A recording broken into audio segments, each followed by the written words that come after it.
Apocalipsis explicado versículo por versículo por Urias Smith. Capítulo 14. Los tres mensajes. Apocalipsis. Capítulo 14, versículo 1 al 5. Y miré, y he aquí que un cordero estaba de pie en el monte Sión, y con él 144,000 que tenían el nombre de su padre escrito en sus frentes. Y oí una voz del cielo como la voz de muchas aguas, y como la voz de un gran trueno, y oí la voz de arpistas que tocaban con sus arpas, y cantaban como si fuera un cántico nuevo delante del trono, y delante de las cuatro bestias y de los ancianos. Y nadie podía aprender ese cántico sino los 144,000 que fueron redimidos de la tierra. Estos son los que no se contaminaron con mujeres, pues son vírgenes. Estos son los que siguen al Cordero por donde quiera que vaya. Estos fueron redimidos de entre los hombres, siendo las primicias para Dios y para el Cordero. Y en su boca no se halló engaño, pues son sin falta ante el trono de Dios. Es una característica agradable de la palabra profética que el pueblo de Dios nunca es llevado a posiciones de prueba y dificultad, y allí sea abandonado. Al llevarlos a escenas de peligro, la voz de la profecía no cesa allí, dejándolos conjeturar sobre su destino, en la duda, tal vez en la desesperación en cuanto al resultado final, sino que los lleva hasta el final y muestra el resultado en cada conflicto. Los primeros 5 versículos de Apocalipsis 14 son un ejemplo de ello. El capítulo 13 del Apocalipsis se cierra con el pueblo de Dios, una compañía pequeña y aparentemente débil e indefensa en un conflicto mortal, con los poderes más poderosos de la tierra, que el dragón es capaz de reunir a su servicio. Se dicta un decreto, respaldado por el poder supremo del país, de que deberán adorar la imagen y recibir la marca, bajo la pena de muerte, si se niegan a cumplirlo. ¿Qué puede hacer el pueblo de Dios en tal conflicto y en tal extremo? ¿Qué será de ellos? Si miramos con el apóstol la siguiente escena del programa, ¿qué veremos? La misma compañía de pie en el monte Sión con el Cordero. Una compañía victoriosa tocando arpas sinfónicas su triunfo de la corte del cielo.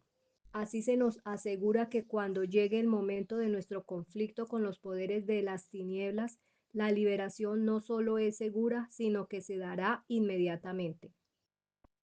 Existen las mejores razones para creer que los 144,000 que se ven aquí en el monte Sión son los santos que acaban de ser presentados como sujetos de la ira de la bestia y su imagen. Primero, son idénticos a los sellados de Apocalipsis 7, ya que se ha demostrado que son los justos que están vivos en la segunda venida de Cristo. Segundo, son los vencedores en el estado sexto o filadelfiano de la iglesia. Lea Apocalipsis capítulo 3, verso 11 y 12. Tercero, son redimidos de entre los hombres. Versículo 4. Una expresión que solo puede aplicarse a los que son trasladados de entre los vivos. Pablo se esforzó, si por algún medio podía alcanzar una resurrección de entre los muertos. Filipenses 3:11. Esta es la esperanza de los que duermen en Jesús, una resurrección de entre los muertos, una redención de entre los hombres de entre los vivos. Debe significar una cosa diferente y solo puede significar una cosa, y es la traslación. De ahí que los 144,000 sean santos vivos que serán trasladados en la segunda venida de Cristo. ¿En qué monte Sión ve Juan a esta compañía en pie? En el monte Sión de arriba, porque la voz de los arpistas, que sin duda es pronunciada por estos mismos, se oye desde el cielo, el mismo Sión desde que el Señor pronuncia su voz cuando habla a su pueblo en estrecha relación con la venida del Hijo del Hombre. Joel 3:16, Hebreos 12:26 al 28, Apocalipsis 16:17. Una justa consideración del hecho de que hay un monte Sión en el cielo y una Jerusalén de arriba sería un poderoso antídoto para la alucinación de la doctrina conocida como la era venidera. En estas breves observaciones solo se mencionarán algunos detalles más sobre los 144.000, además de los mencionados en el capítulo 7. Primero, tienen el nombre del Padre del Cordero en sus frentes. En el capítulo 7 se dice que tienen el sello de Dios en su frente. Se nos proporciona así una clave importante para comprender el sello de Dios, pues enseguida percibimos que el Padre considera su nombre como su sello. El mandamiento de la ley que contiene el nombre de Dios, pues es el sello de la ley. El mandamiento del sábado es el único que tiene esto, es decir, que contiene el título descriptivo que distingue al Dios verdadero de todos los dioses falsos. Donde quiera que se coloque esto, se dice que está el nombre del Padre. Deuteronomio 12, 5, 14, 18 y 21. Deuteronomio 14, 23. Deuteronomio 16, 2 y 6. Y quien guarda este mandamiento tiene en consecuencia el sello del Dios vivo. Segundo, cantan un nuevo cántico que ninguna otra compañía es capaz de aprender. En el capítulo 15 de Apocalipsis, versículo 3, se llama el cántico de Moisés y el cántico del Cordero. El cántico de Moisés, como puede verse por referencia a Éxodo 15, era el cántico de su experiencia y liberación. Por lo tanto, el cántico de los 144.000 es el cántico de su liberación. Ningún otro puede unirse a él, porque ninguna otra compañía habrá tenido una experiencia como la suya. Tercero, no se contaminaron con mujeres. En la escritura, una mujer es el símbolo de una iglesia. Una mujer virtuosa representa una iglesia pura. Una mujer corrupta, una iglesia apóstata. Es entonces una característica de esta compañía que en el momento de su liberación no se contaminan con o no tienen ninguna conexión con las iglesias caídas de la tierra. Sin embargo, no debemos entender que nunca tuvieron ninguna conexión con estas iglesias, porque solo en un momento determinado la gente se contamina con ellas. En el capítulo de Apocalipsis 18:4 encontramos un llamado emitido al pueblo de Dios mientras está en Babilonia para que salga, para que no se haga partícipe de sus pecados. Prestando atención a ese llamado y dejando su conexión, ellos escapan de la contaminación de sus pecados. Lo mismo ocurre con los 144.000. Aunque algunos de ellos hayan tenido alguna vez una conexión con iglesias corruptas, cortan esa conexión cuando se convierten en pecado mantenerlas por más tiempo. Cuarto, siguen al Cordero por donde quiera que vaya. Entendemos que se habla de ellos en su estado redimido. Son los compañeros especiales de su Señor glorificado en el reino. El capítulo 7 del Apocalipsis, verso 17, hablando de la misma compañía y del mismo momento, dice, porque el Cordero que está en medio del trono los apacentará y los conducirá a fuentes vivas de agua. Quinto, son primicias para Dios y para el Cordero. Este término parece aplicarse a distintos seres para denotar condiciones especiales. Cristo es las primicias como el antitipo de la gavilla. Los primeros receptores del Evangelio son llamados por Santiago, capítulo 1:18, una especie de primicias. Así pues, los 144.000, madurando para el granero celestial aquí en la tierra durante las perturbadoras escenas de los últimos días, siguen trasladando sigue siendo trasladados al cielo sin ver la muerte y ocupando una posición preeminente.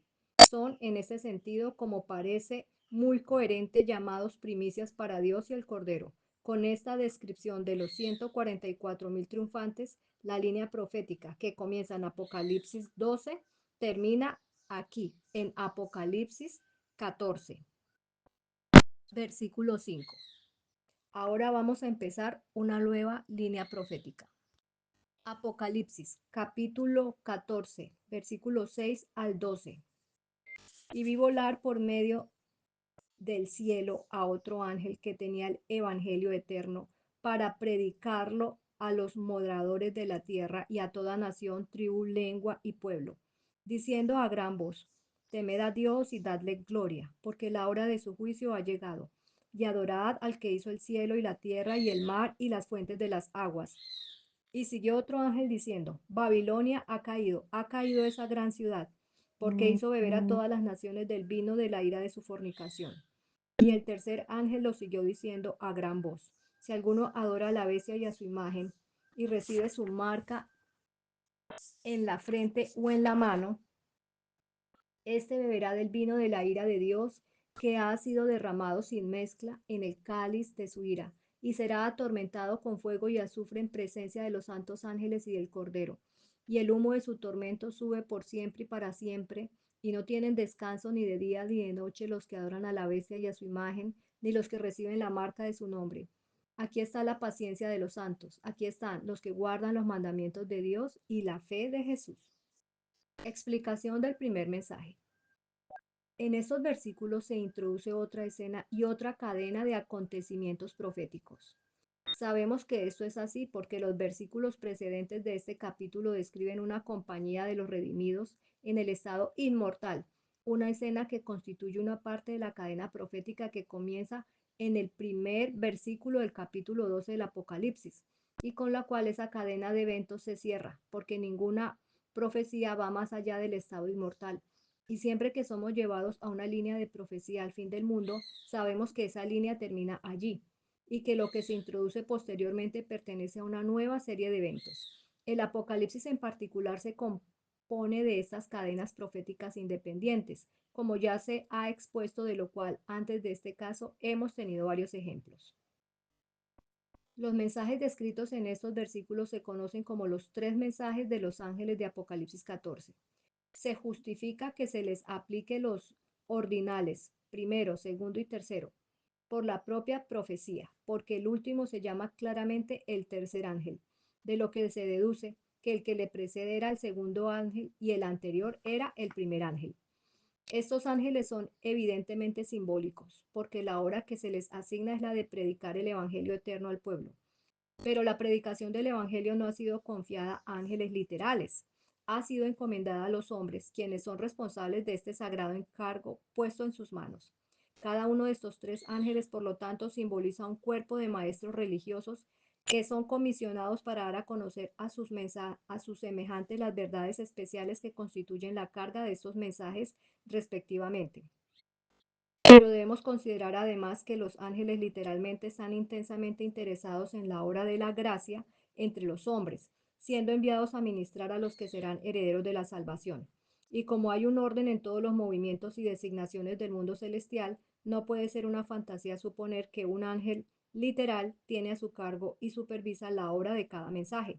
Hebreos 1:14, Apocalipsis 1:1, Apocalipsis 22:16. En estos símbolos vemos el agudo contraste que la Biblia establece entre las cosas terrenales y las celestiales. Siempre que hay que representar a los gobiernos terrenales, incluso los mejores, el símbolo más apropiado que se puede encontrar es una bestia salvaje, cruel y voraz. Pero cuando hay que exponer la obra de Dios, se toma un ángel, vestido de belleza y ceñido de poder para simbolizarla. La importancia de la obra expuesta en los últimos versículos citados será evidente para que cualquiera que los que estudie atentamente, cada vez que estos mensajes sean necesarios y proclamados, deben constituir por la propia naturaleza del caso el gran tema de interés para esa generación. No queremos decir que la gran masa de la humanidad que vive en ese momento les preste atención, porque en todas las épocas del mundo la verdad presente para ese tiempo ha sido generalmente pasada por alto, pero constituirán el tema al que la gente prestará más atención si está despierta, a lo que concierne a sus más altos intereses. Cuando Dios encarga a sus ministros que anuncien al mundo que ha llegado la hora de su juicio, que Babilonia ha caído y que todo aquel que adore a la bestia y a su imagen debe beber de su ira derramada sin mezcla en el cáliz de su indignación, una amenaza más terrible que cualquier otra que pueda encontrarse en las escrituras de la verdad. Ningún hombre, salvo a riesgo de su alma, puede tratar esas advertencias como no esenciales, pasándolas por alto con negligencia e indiferencia. De ahí la necesidad de esforzarse con la mayor seriedad en todas las épocas y especialmente en la actual, en que las tantas evidencias anunciando la pronta llegada de la crisis final de la tierra para comprender la hora del Señor a fin de no perder el beneficio de la verdad presente se realicen. Este ángel de Apocalipsis 14:6 se llama otro ángel, por el hecho de que Juan había visto con anterioridad a un ángel volando por el cielo de manera similar, como se describe en Apocalipsis capítulo 8, verso 13, proclamando que las tres últimas de las series de las trompetas eran trompetas de Ay. Esto ocurrió cerca del final del siglo VI. El primer punto a determinar es la cronología de este mensaje. ¿Cuándo puede esperarse de forma coherente la proclamación la hora de su juicio ha llegado? La mera posibilidad de que sean nuestros días hace que no convenga mucho examinar esta cuestión con seria atención, pero la gran probabilidad, más aún la prueba positiva de que así sea, que aparecerá en el desarrollo de este argumento, debería hacer que todo pulso se acelere y todo corazón lata con un sentido de la emotiva importancia de esta hora. Solo tres posiciones son posibles en esta cuestión de la cronología de esta profecía, y como era de esperar, todas ellas son adoptadas por diferentes expositores. Esas posiciones son, primero, que este mensaje ha sido dado en el pasado como primero en los días de los apóstoles o segundo en los días de los reformadores. Y la segunda posición, que ha de ser dado a una era futura. O la tercera posición, que pertenece a la presente generación. Preguntamos primero con respecto al pasado.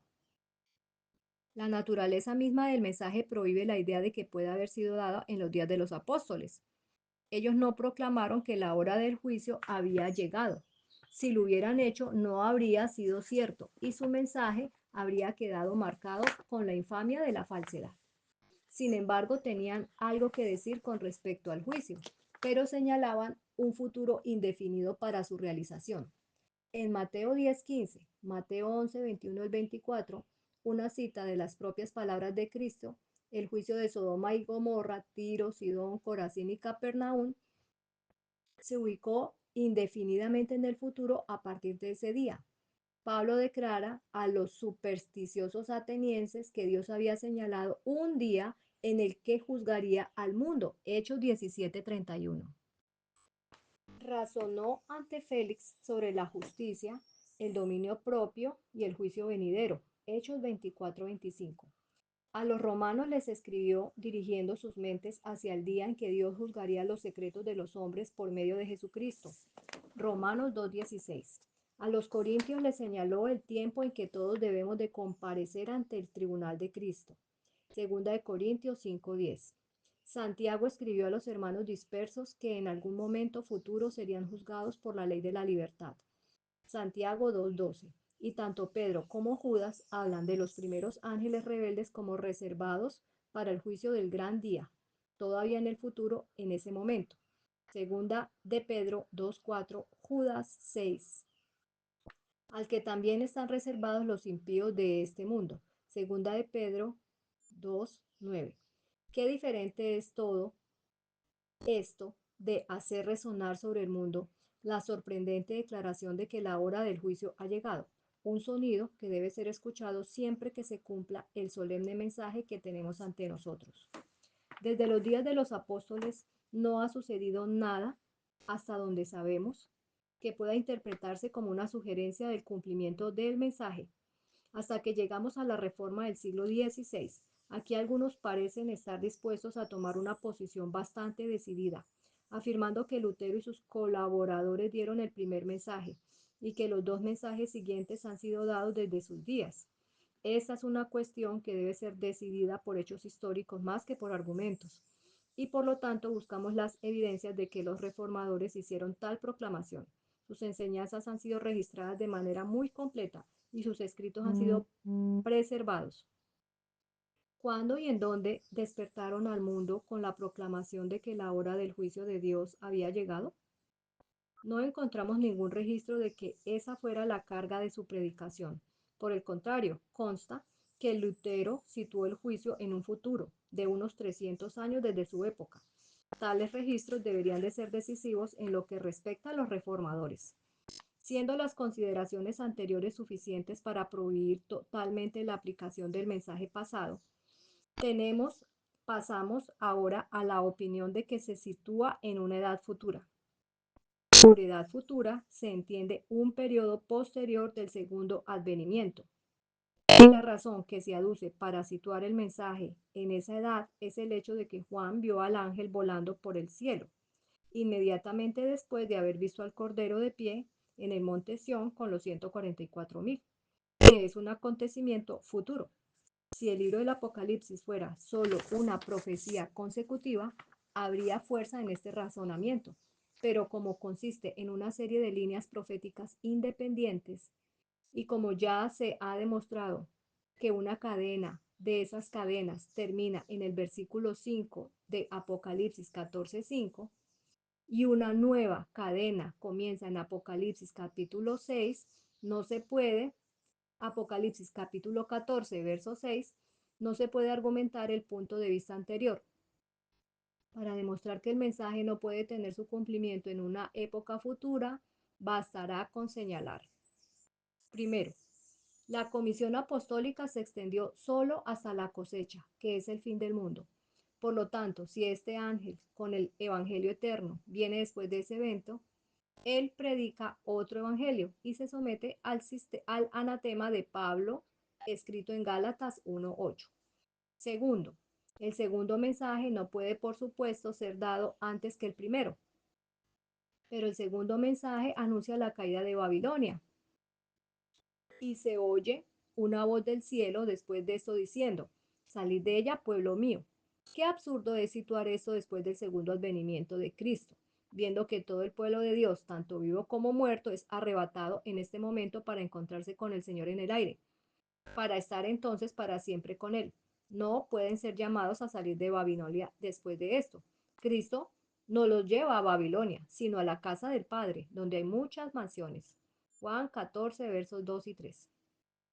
Tercero, un vistazo al mensaje del tercer ángel que debe cumplirse en una época futura. Si el primero lo es, mostrará aún más lo absurdo de esta opinión. Este mensaje advierte contra la adoración de la bestia, que se refiere sin duda a la bestia papal. Pero la bestia papal será destruida y entregada en la llama ardiente cuando venga Cristo. Daniel capítulo 7, verso 11. Segunda de Tesalonicenses 2:8. Va al lago de fuego en ese momento para no molestar más a los santos del Altísimo. Apocalipsis 19:20. ¿Por qué la gente se involucra en el absurdo de ubicar un mensaje contra la adoración de la bestia en un momento en que la bestia ha dejado de existir y su adoración es imposible? En el versículo 13 de Apocalipsis 14 se pronuncia una bendición sobre los muertos que mueren en el Señor. De ahora en adelante, es decir, a partir del momento en que se empieza a dar el tercer mensaje.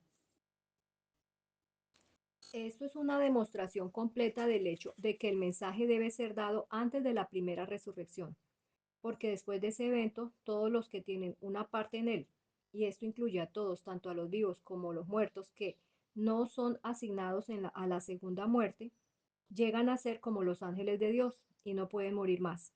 Por lo tanto, descartamos este punto de vista sobre la edad futura como no bíblico, absurdo e imposible. Ahora estamos preparados para examinar el tercer punto de vista, que el mensaje pertenece a la presente generación. El argumento sobre los dos puntos anteriores ha contribuido mucho a establecer la presente proposición, porque si el mensaje no ha sido dado en el pasado y no puede ser dado en el futuro después de la venida de Cristo, ¿dónde más podemos ubicarlo sino en la presente generación? Si estamos en los últimos días, como suponemos, de hecho, la propia naturaleza del mensaje lo limita a la última generación de hombres. Proclama que ha llegado la hora del juicio de Dios, pero el juicio pertenece a la conclusión de la obra de la salvación para el mundo. Y la proclamación que anuncia su llegada solo puede hacerse cuando nos acercamos al final. Además, se demuestra que el mensaje pertenece al tiempo presente, cuando se prueba que este ángel es idéntico al ángel de Apocalipsis 10, que pronuncia su mensaje en esta generación. Acerca de que el primer ángel de Apocalipsis 14 y el ángel de Apocalipsis 10 son idénticos, véase la argumentación sobre este último capítulo. Pero la evidencia más fuerte y concluyente de que el mensaje pertenece al tiempo presente consistiría en encontrar algún movimiento en esta generación a través del cual su cumplimiento ha sido o está siendo llevado hacia adelante. Sobre este punto nos referimos a un movimiento del cual ahora sería difícil encontrar a alguien que sea totalmente ignorante. Es el gran movimiento adventista del presente siglo. Ya en el año 1831, William Miller en Hampton, Nueva York, hizo un estudio de series consistente de las profecías y fue llevado a la conclusión de que la dispensación del Evangelio estaba cerca de su fin. Colocó una terminación que creía que ocurriría al final de los periodos proféticos alrededor del año 1843. Esta fecha se extendió posteriormente al otoño de 1844. Llamamos a sus investigaciones un estudio consistente de las profecías, porque adoptó estas reglas de interpretación que se encontrarán en la base de toda reforma religiosa y de todo movimiento de avance en el conocimiento profético, a saber, tomar el lenguaje de la escritura tal como lo haríamos con cualquier otro libro, como literal, a menos que el contexto o las leyes del lenguaje requieran que se extienda en sentido figurado, y dejar que la escritura interprete la escritura. Es cierto que en un punto vital cometió un error, como se explicará más adelante, pero en principio y en gran número de detalles, él estaba en lo correcto, estaba en el camino correcto e hizo un inmenso avance sobre todos los sistemas teológicos de su época. Cuando comenzó a promulgar sus puntos de vista, estos recibieron el favor general y fueron seguidos por grandes despertares religiosos en diferentes partes de la tierra. Pronto se reunió una multitud de colaboradores en torno al estandarte, entre los que cabe mencionar nombres como F. G. Brown, Chats, Fitch, Josias Leach, J. B. Himes y otros, que eran entonces eminentes por su piedad y hombres de influencia en el mundo religioso. El periodo marcado por los años 1840 a 1844 fue de intensa actividad y gran progreso en esta obra. Se proclamó al mundo un mensaje que tenía todas las características del cumplimiento de la proclamación de Apocalipsis 14:7. La predicación fue enfáticamente tal que podría llamarse el Evangelio eterno, que perdura por los siglos. Pertenecía a la clausura de esta era y a la entrada de la era eterna del Rey de Justicia. Era ese el Evangelio del Reino que Cristo declaró que debía de ser predicado en todo el mundo para dar testimonio a todas las naciones. Y entonces vendría el fin. Mateo 24:14. El cumplimiento de cualquiera de estas escrituras implica la predicación de la proximidad del fin. El Evangelio no podía ser predicado a todas las naciones como una señal del fin, a menos que se entendiera como tal, y la proximidad del fin fuera al menos uno de sus temas principales. El Advent Herald del 14 de diciembre de 1850 expresó bien la verdad sobre este punto en el siguiente lenguaje. Sin embargo, como indicación de la proximidad del fin, se vio otro ángel volando por el medio del cielo que tenía el Evangelio eterno para predicarlos a los que habitan en la tierra y a toda nación, tribu, lengua y pueblo. Apocalipsis 14:6. La carga de este ángel iba a ser el mismo evangelio que había sido proclamado antes, pero conectado con él estaba el motivo adicional de la proximidad del reino, diciendo a gran voz, temed a Dios y dadle gloria porque la hora del juicio ha llegado y adorad al que hizo el cielo y la tierra y el mar y las fuentes de las aguas. Versículo 7. Ninguna mera predicación del evangelio sin anunciar su proximidad podría cumplir este mensaje. Las personas que participaron en este movimiento suponían que era un cumplimiento de la profecía y afirmaban que estaban dando el mensaje de Apocalipsis 14, 6, 7. Con este movimiento comenzó también el cumplimiento de la parábola de las 10 vírgenes, registradas en Mateo 25, que nuestro Señor pronunció para ilustrar y reforzar la doctrina de la segunda venida y el fin del mundo, que acababa de exponer en Mateo 24. Los que se interesaron en este movimiento salieron al encuentro del esposo, es decir, se despertaron para esperar la venida de Cristo y para mirar y esperar su regreso del cielo. El esposo se demoró. El primer punto de esperar El primer punto de expectación, el final del año 1843, que según el cálculo judío terminaría en la primavera de 1844, pasó, y el Señor no vino. Mientras él se demoraba, todos se adormecían y dormían, sorprendidos por la inesperada duda e incertidumbre en las que se encontraban. El interés de la gente comenzó a desvanecerse y sus fuerzas a decaer. A medianoche se oyó el grito: «He aquí viene el esposo, salid a recibirlo». A mitad de camino entre la primavera de 1844, donde al principio se suponía que terminaban los 2300 días, y el punto del otoño de 1844, hasta el que después se comprobó que realmente se extendían, se produjo de repente un clamor como este. Involuntariamente se adoptó esa misma fraseología: «He aquí que el esposo viene».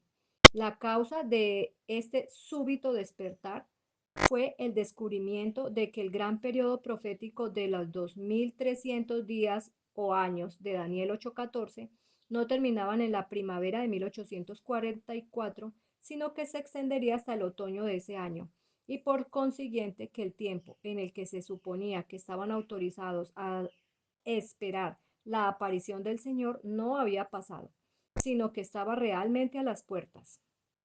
Al mismo tiempo, se vio parcialmente la relación entre el tipo y el antitipo relativo a la purificación del santuario. La profecía declaraba que al final de los 2300 días el santuario debía ser purificado.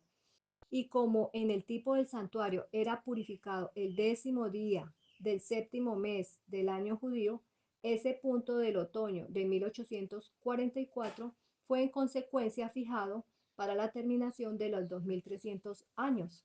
Cayó el 22 de octubre, entre mediados del verano de 1844, cuando se vio por primera vez la luz sobre estos temas, y el día y el mes antes mencionados, cuando terminaron los 2300 años, tal vez ningún movimiento haya exhibido jamás mayor actividad que este respecto a la pronta venida de Cristo, y en ninguna causa se lograron más cosas en tan corto espacio de tiempo. Una ola religiosa barrió este país, entre paréntesis, los Estados Unidos, y la nación fue conmovida como ningún pueblo lo había sido desde el comienzo de la Gran Reforma del siglo XVI. A esto se llamó el movimiento del séptimo mes y se limitó más particularmente a los Estados Unidos y a Canadá. Pero el movimiento general con respecto al segundo advenimiento de Cristo y la proclamación de que la hora de juicio ha llegado no se limitó a este hemisferio, fue mundial. Cumplió en este sentido la proclamación del ángel a toda nación, tribu, lengua y pueblo. Cita Moran Brock, un escritor inglés, diciendo: «No es simplemente en Gran Bretaña que la expectativa del retorno cercano del Redentor se mantiene y la voz de advertencia se levanta, sino también en América, India y el continente de Europa. En América, unos 300 ministros de la palabra están predicando así este evangelio del reino, mientras que en este país, Gran Bretaña, unos 700 de la Iglesia de Inglaterra están lanzando el mismo clamor». El doctor Joseph Wolf viajó por Arabia, Félix, por la región habitada por los descendientes de Obab, Jetro, suegro de Moisés, en su misión a Bocara, y habla así de un libro que vio en Yemen. Los árabes de este lugar tienen un libro llamado Seera, que trata de la segunda venida de Cristo y su reinado en gloria. En Yemen pasó 6 días con los recabitas. No beben vino, no plantan viñas, no siembran, viven en tiendas y concuerdan con la palabra de Jonadab, hijo de Recab.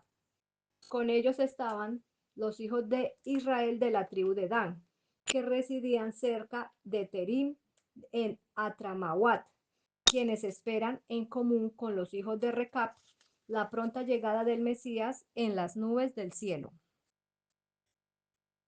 La voz de la Iglesia del Dr. Taylor en la página 342 y 344 hablan así de la amplia difusión del sentimiento adventista. En Württemberg hay una colonia cristiana que cuenta con cientos de personas que esperan el rápido advenimiento de Cristo. También hay otra de creencias similares en la costa del Caspio. Los molocanes, un gran cuerpo de disidentes de la iglesia griega rusa que residen en la costa del Báltico, un pueblo muy piadoso del que se dice que, tomando solo la Biblia como credo, la norma de su fe simplemente las sagradas escrituras, se caracterizan por la expectativa del reino inmediato y visible de Cristo en la tierra. En Rusia, la doctrina de la venida y el reinado de Cristo se predica hasta cierto punto y es recibida por muchos de la clase baja. Ha sido ampliamente agitada en Alemania, particularmente en la parte sur entre los moravos. En Noruega han circulado ampliamente cartas y libros sobre el advenimiento y la doctrina ha sido recibido por muchos. Entre los tártaros de Tartaria prevalece la expectativa del advenimiento de Cristo en esta época. Se han enviado publicaciones inglesas y americanas sobre esta doctrina a Holanda, Alemania, India, Irlanda, Constantinopla, Roma y así a casi todas las estaciones misioneras del mundo. En las islas turcas ha sido recibida en cierta medida entre los wesleyanos. El señor Fox, un misionero escocés entre los telugus, era un creyente en la pronta venida de Cristo. James MacGregor Bertrand, un misionero escocés de la Orden Bautista en Santa Helena, ha hecho sonar el clamor extensamente en esa isla, haciendo muchos conversos y premilenialistas. También lo ha predicado en Sudáfrica, en las estaciones misioneras de allí. David N. Lord nos informa que una gran proporción de los misioneros que han ido desde Gran Bretaña a dar a conocer el Evangelio a los paganos y que no están trabajando en Asia y África son milenaristas. Y José Wolf, según sus diarios, entre los años 1821 y 1845, proclamó el pronto advenimiento del Señor en Palestina, Egipto, en las orillas del Mar Rojo, Mesopotamia, Crimea, Persia, Georgia, en todo el Imperio Otomano en Grecia, Arabia, Toorkistán, Bokars, Afganistán, Cachemira, Indostán, Tibet, Holanda, Escocia e Irlanda. En Constantinopla, Jerusalén, Santa Helena, también a bordo de barcos en el norte de África. Helena también a bordo de barcos en el Mediterráneo y en la ciudad de Nueva York a todas las denominaciones. Declara que ha predicado entre judíos, turcos, mahometanos, parsis, hindúes, caldeos, yesidíes, sirios, sabeos, apachás, jeques, shahs, a los reyes de Organs y Bocara, a la reina de Grecia, etc.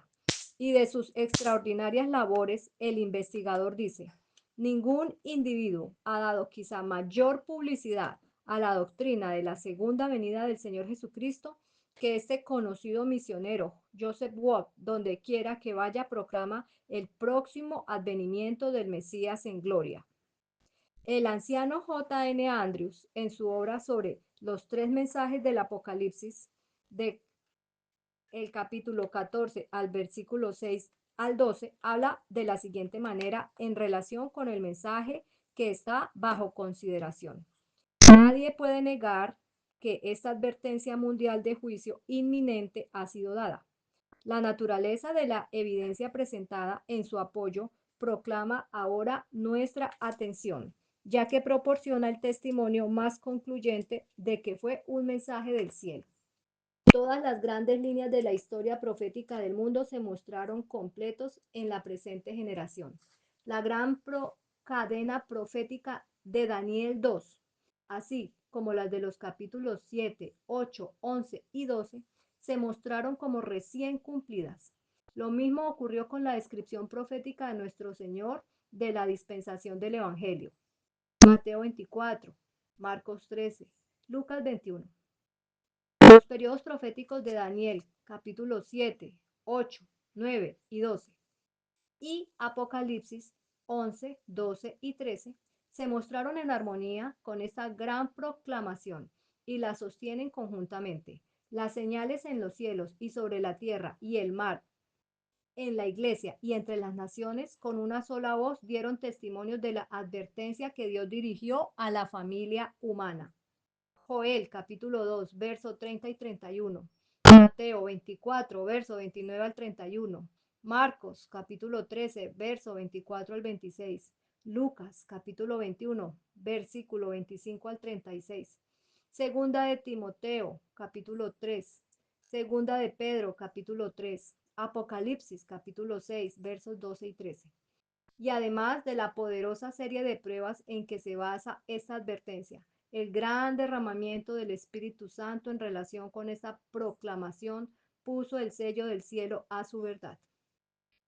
La advertencia de Juan el Bautista, que debía preparar el camino para el primer advenimiento de nuestro Señor, fue de corta duración y de alcance limitado. Por cada testimonio profético que sostenía la obra de Juan, tenemos varios que apoyan la proclamación del cercano advenimiento de Cristo. Juan no contaba con la ayuda de la prensa para difundir su anuncio, ni con la facilidad de los carros de Naún. Era un hombre humilde, vestido con pelo de camello, y no realizó ningún milagro. Si los fariseos y los letrados rechazaron el consejo de Dios contra ellos mismos, al no dejarse bautizar por Juan, ¿cuán grande debe ser la culpa de los que rechazaban la advertencia enviada por Dios para preparar el camino del segundo advenimiento? Pero aquellos que esperaban al Señor en 1843 y 1844 se decepcionaron. Este hecho es para muchos una razón suficiente para rechazar todo el testimonio en este caso. Reconocemos la decepción, pero no podemos reconocer que esto proporcione una razón justa para negar la mano de Dios en este mundo. La iglesia judía se desilusionó cuando al final de la obra de Juan el Bautista Jesús se presentó como el Mesías prometido, y los discípulos que confiaban en él se sintieron tristemente decepcionados cuando aquel que esperaba que libertase a Israel fue tomado y asesinado por manos malvadas. Y después de su resurrección, cuando esperaban que restaurara de nuevo el reino de Israel, no pudieron menos que desilusionarse cuando comprendieron que se marchaba a su Padre y que iban a ser abandonados durante una larga temporada a la tribulación y a la angustia. Pero la decepción no demuestra que Dios no tenga mano en la dirección de su pueblo. Debería llevarlos a corregir sus errores, pero no debería de llevarlos a desechar su confianza en Dios. Fue porque los hijos de Israel se desilusionaron en el desierto que negaron tan a menudo la guía divina. Se nos presenta como una advertencia para que no caigamos en el mismo ejemplo de incredulidad, pero debe ser evidente para todo estudiante de las Escrituras que el ángel que proclama la hora del juicio de Dios nos da el último mensaje de misericordia. Apocalipsis 14 presenta otras dos proclamaciones posteriores antes del cierre de la gracia de la humanidad. Este hecho por sí solo es suficiente para demostrar que la venida del Señor no tiene lugar hasta que la segunda y la tercera proclamación se hayan añadido a la primera. Lo mismo puede verse también en el hecho de que después de que el ángel del capítulo 10 de Apocalipsis haya jurado que el tiempo no será más, que anuncia su obra de profecía ante muchos pueblos y naciones, de ahí que entendamos que el primer ángel predica que ha llegado la hora del juicio de Dios, es decir, que predica la terminación de los periodos proféticos y que este es el tiempo que jura que no será más. El juicio comienza necesariamente antes del advenimiento de Cristo, porque Él viene a ejecutar el juicio. Judas 14 y 15. Apocalipsis 22, 12. Segunda de Timoteo 4, 1. Y al sonido de la última trompeta confiere la inmortalidad a cada uno de los justos y pasa por alto a todos los impíos. El juicio investigador precede, pues a la ejecución del mismo por el Salvador corresponde al Padre presidir esta obra investigadora como se expone en Daniel 7. En este tribunal, el Hijo concluye su obra como sumo sacerdote y es coronado rey. De ahí viene a la tierra para ejecutar las decisiones de su Padre. En esta hora de juicio, el Padre, la del Padre, la que introduce el primer ángel, el primer mensaje. El gran periodo de 2300 días, que fue el más importante para marcar el tiempo definitivo en esta proclamación, se extiende hasta la purificación del santuario. Se ha demostrado claramente que la purificación del santuario no es la purificación de ninguna parte de la tierra, sino que es la última obra de nuestro gran sumo sacerdote en el tabernáculo celestial antes de su venida a la tierra. Lea Daniel 8:14 y entendemos que es mientras se lleva a cabo la obra de purificación del santuario cuando se proclama el último mensaje de misericordia. Así se verá que los periodos proféticos y la proclamación de que se basan ellos no se extienden hasta la venida del Señor. Que el error cometido por los adventistas en 1844 no estaba en el tiempo ha sido demostrado por el argumento sobre las 70 semanas y los 23 días de Daniel 9, que estaba en la naturaleza del evento que debía ocurrir al final de esos días. Ha sido demostrado en el argumento sobre el santuario en Daniel 8. Suponiendo que la tierra era el santuario y que su limpieza debía realizarse mediante el fuego en la relación del Señor desde el cielo, naturalmente esperaban la aparición de Cristo al final de los días. Y debido a su mal entendido sobre este punto, se encontraron con una aplastante desilusión, aunque todo lo que la profecía declaraba y todo lo que estaban autorizados a esperar tuvo lugar con absoluta exactitud en ese momento. Allí comenzó la purificación del santuario, pero esto no trajo a Cristo a esta tierra, porque la tierra no es el santuario y su purificación no implicaba la destrucción de la tierra, porque se lleva a cabo con la sangre de una ofrenda de sacrificio, no con fuego. Aquí estaba la amargura del librito para la iglesia. Apocalipsis 10:10. Aquí estaba la venida de uno como el Hijo del Hombre, no a esta tierra, sino al anciano de días. Daniel 7, capítulo 13, verso 14. Aquí estaba la venida del esposo a la boda, como se expone en la parábola de las 10 vírgenes en Mateo 25. Hemos hablado del clamor de la medianoche de esa parábola en el verano de 1844. Las vírgenes insensatas dijeron entonces a las prudentes: danos de vuestro aceite, porque nuestra lámpara no se han apagado. Las prudentes respondieron: id y comprad por vosotras. Y mientras ellas iban a comprar, vino el esposo. No se trata de la venida de Cristo a esta tierra, pues es una venida que precede a las bodas. Pero las bodas, es decir, la recepción del reino, Apocalipsis capítulo 21, debe preceder a su venida a esta tierra para recibir a su pueblo que ha de ser el invitado a la cena de las bodas. Lucas 19:12. Apocalipsis 19, 7 al 9. Esta venida en la parábola debe ser, por tanto, la misma que la venida al anciano de días a la que habla en Daniel capítulo 7, versos 13 y 14. Y las que estaban preparadas entraron con él a las bodas y se cerró la puerta. Después de que el esposo llega a las bodas, hay un examen de los invitados para ver quiénes están listos para participar en la ceremonia, según la parábola de Mateo 22, 1 al 13. Como última cosa, antes de las bodas, el rey entra a ver a los invitados para comprobar si todos están debidamente vestidos con el traje de bodas. Y quien después del debido examen es encontrado con el traje puesto y es aceptado por el rey, nunca más pierde ese traje, sino que está seguro de la inmortalidad. Pero esta cuestión de la aptitud para el reino solo puede ser determinado por el juicio investigador del santuario. Por lo tanto, esta obra de clausura en el santuario, que es la purificación del santuario y la expiación, no es otra cosa que el examen de los invitados para quienes tienen puesto el traje de bodas. Y por consiguiente, hasta que no se termine esta obra, no se determina quiénes están listos para entrar en las bodas. Los que estaban preparados entraron con él a las bodas. Por esta breve expresión somos llevados desde el momento en que el esposo viene a las bodas enteramente a través del periodo de la limpieza del santuario o el examen de los invitados. Y cuando esto se concluye, el tiempo de prueba terminará y la puerta se cerrará. La conexión de la parábola con el mensaje que estamos examinando es ahora evidente. Trae a la vista un periodo de preparación de los invitados para las bodas del Cordero, que es la hora del juicio a la que nos lleva el mensaje cuando declara: la hora de su juicio ha llegado. Este mensaje debía ser proclamado a gran voz.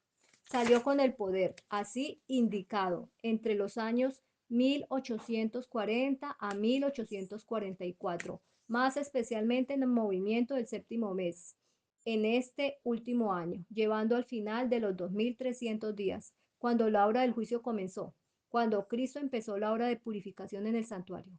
Pero, como ya se ha mostrado, esto no trajo el fin del tiempo de gracia, sino solo el periodo del juicio investigador. En este juicio estamos viviendo ahora y durante esta profecía se proclaman otros mensajes como declara además la profecía.